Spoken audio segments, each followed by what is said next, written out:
दोस्तों नमस्ते। शेर भूखा हो तो भी घास नहीं खाता, ये कहावत कही जाती है। एक्चुअली शेर का खाना ही घास नहीं होता है, वो मांस ही खाता है, घास नहीं खाता है। तो शेर कितना भी भूखा हो तो घास क्यों खाएगा? जैसे गाय भूखी हो तो भी मांस नहीं खाती, वैसे शेर भूखा हो तो कभी घास नहीं खाता।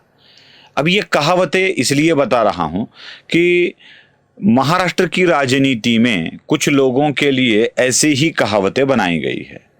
जब भी कभी कोई भारतीय जनता पार्टी का नेता मातोश्री पर आ जाता है, मतलब कभी अटल बिहारी वाजपेयी, कभी लाल कृष्ण आडवाणी, कभी प्रमोद महाजन, तो कभी गोपीनाथ मुंडे, जब भी कभी मातोश्री पर जाते थे तो सामना में लिख कर आता था, झुकल्या वाकल्या गर्विष्ठ माना, मतलब झुक गई, गिर गई तनी हुई गर्दनें।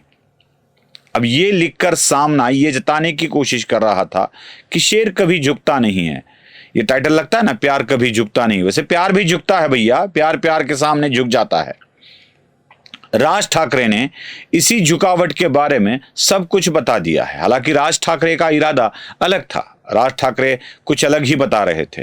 राज ठाकरे हाल ही में दिल्ली जाकर आए और दिल्ली जाकर राज ठाकरे अमित शाह से मिले। अमित शाह से मिलने के बाद महाराष्ट्र के न्यूज़पेपर्स में दिल्ली जाने वाले पहले ठाकरे, ऐसा उनको कहा गया। मतलब जब भी राज ठाकरे भारतीय जनता पार्टी के साथ रिश्ता रखने की कोशिश करते हैं या जताते हैं तो राज ठाकरे को बदनाम किया जाता है। वही राज ठाकरे अगर शरद पवार के साथ मिल जाए या शरद कांग्रेस वालों के साथ मिल जाए या मोदी के खिलाफ जले जाए, मतलब इनके साथ मिले या ना मिले, मोदी का विरोध करे तो राज ठाकरे अच्छे होते हैं। और जब राज ठाकरे भारतीय जनता पार्टी के साथ चले जाए तो राज ठाकरे बुरे होते हैं। तो इसी हिसाब से, इसी न्याय से राज ठाकरे पर एक आरोप मढ़ा गया और वो आरोप था राज ठाकरे दिल्ली जाकर अलायंस करने वाले पहले ठाकरे हैं। दिल्ली जाकर दिल्ली के सत्ताधीशों के सामने झुकने वाले पहले ठाकरे हैं। राज ठाकरे कुछ कम नहीं है, बिल्कुल कुछ कम नहीं है। राज ठाकरे ने मुंबई में यही बात सबके सामने कह डाली, मीडिया को ही कह डाला कि आजकल आप मेरे बारे में ये कुछ लिख रहे हो। राज ठाकरे ने मीडिया को आईना ही दिखा दिया। उन्होंने कहा कि मैं अकेला नहीं हूं जो दिल्ली गया। जरा मराठी में है, सुन लीजिए, नीचे उसका हिंदी डिस्क्रिप्शन भी मैं दे रहा हूं, सुन लीजिए। दिल्लीला गेलेले हे ठाकरे पहिलेच. पत्रकारांना माहीत नसतं, काही माहिती नसतात, जुन्या गोष्टी काही कल्पना नसते, आत्ताच्या काही गोष्टी माहिती असतात, त्याच्यावरती आपले बस रेटायचं. 1980 साली, मी तुम्हाला मुद्दामून सांगतो, 1980 साली माननीय बाळासाहेब हे दिल्लीला इंदिराजींना भेटायला गेले होते, संजय गांधींना भेटायला गेले होते. आणि भेटीला जायला काय प्रॉब्लेम आहे मला कळत नाही. सुना तो राज ठाकरे कह रहे हैं कि मैं दिल्ली जाने वाला पहला ठाकरे नहीं हूं, मुझसे भी पहले कई ठाकरे दिल्ली जा चुके हैं। खुद बाला साहब ठाकरे भी दिल्ली गए हैं 1980 में, इंदिरा गांधी से मिले थे, संजय गांधी से मिले थे। तो हुई ना वही बात, जब खुद बाल ठाकरे दिल्ली जाकर इंदिरा गांधी से मिल लेते हैं तो राज ठाकरे तो उनके भतीजे हैं, वो तो जाएंगे ही जाएंगे। राज ठाकरे अपने भाषण में जो बात बता नहीं पाए वो बात मैं आपको दिखा देता हूं। अकेले राज ठाकरे नहीं गए हैं, ठाकरे परिवार के खुद बाला साहब के सुपुत्र भी दिल्ली जाकर दिल्ली वालों के सामने बुके या देकर आए हैं। मतलब उद्धव ठाकरे जो बाला साहब ठाकरे के सुपुत्र है और अपने सुपुत्र आदित्य ठाकरे, इनको लेकर चले गए थे। देख लीजिए तस्वीरें, कैसे दिल्ली वालों के सामने मिलने के लिए दिल्ली जाते हैं उद्धव ठाकरे और आदित्य ठाकरे भी। ठाकरे परिवार की, बाला साहब ठाकरे की 3 पीढ़ियां दिल्ली जाकर आई है राज ठाकरे से पहले, और ये बातें मिलकर आई है।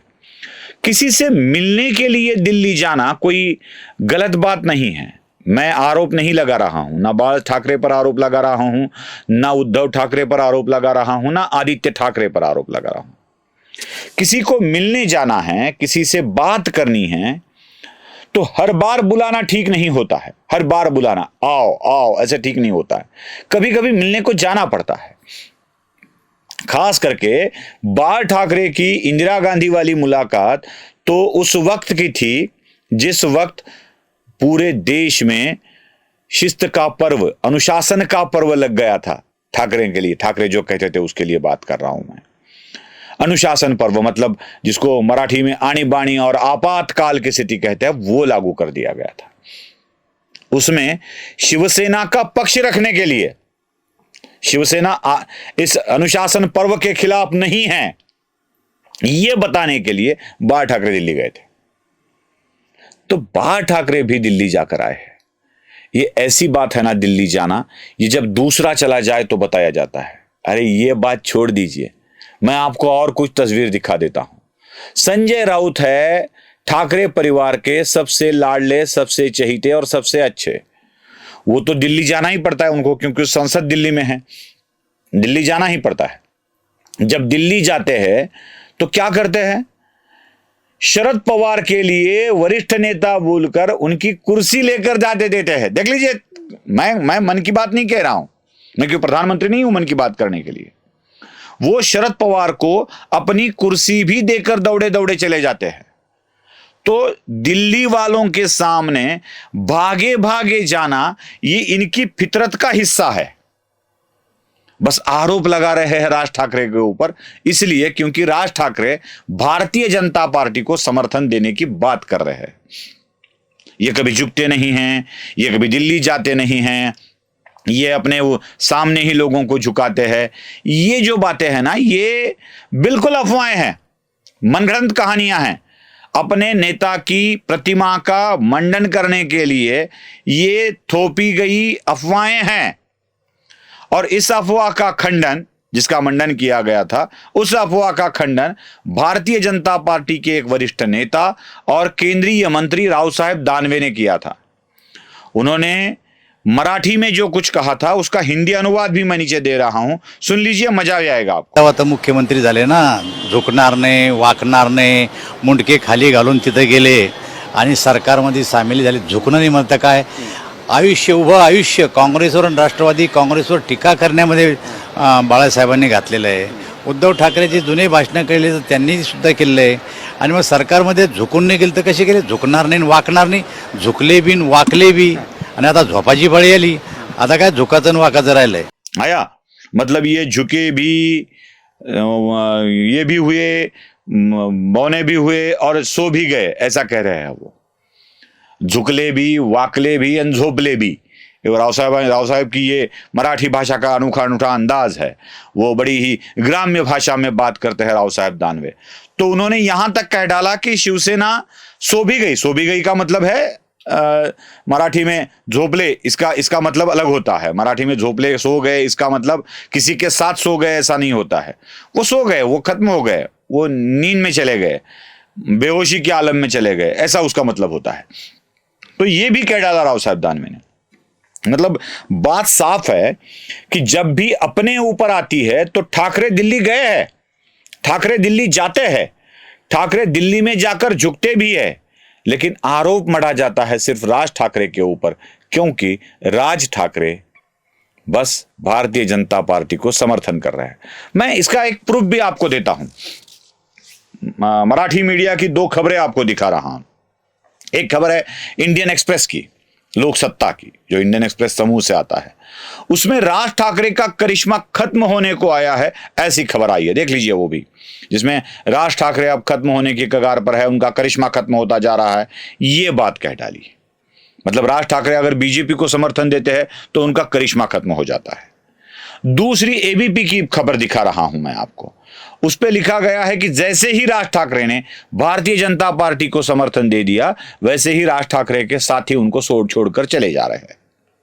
मतलब अगर राज ठाकरे भारतीय जनता पार्टी को समर्थन देते हैं तो इसी का फल होता है। ये क्यों कहा गया? क्योंकि राज ठाकरे ने मराठी मीडिया को गधड़िया कहा, मतलब गधे जैसा कहा, गधे जैसा बर्ताव करने वाले, अकल नहीं है ऐसा कहने वाले, ऐसा कह डाला। कैमरा लेके पीछे पीछे घूमने वालों को कहा कि मैं जा रहा हूं सूसू करने, अब तू क्या मदद करेगा, ये भी कह डाला। इसीलिए मराठी मीडिया बौखलाई हुई है और वो राज ठाकरे के ऊपर आरोप लगा रही है। लेकिन याद रखो, ठाकरे दिल्ली जाते हैं, ठाकरे दिल्ली के सामने झुकते भी है। नमस्ते।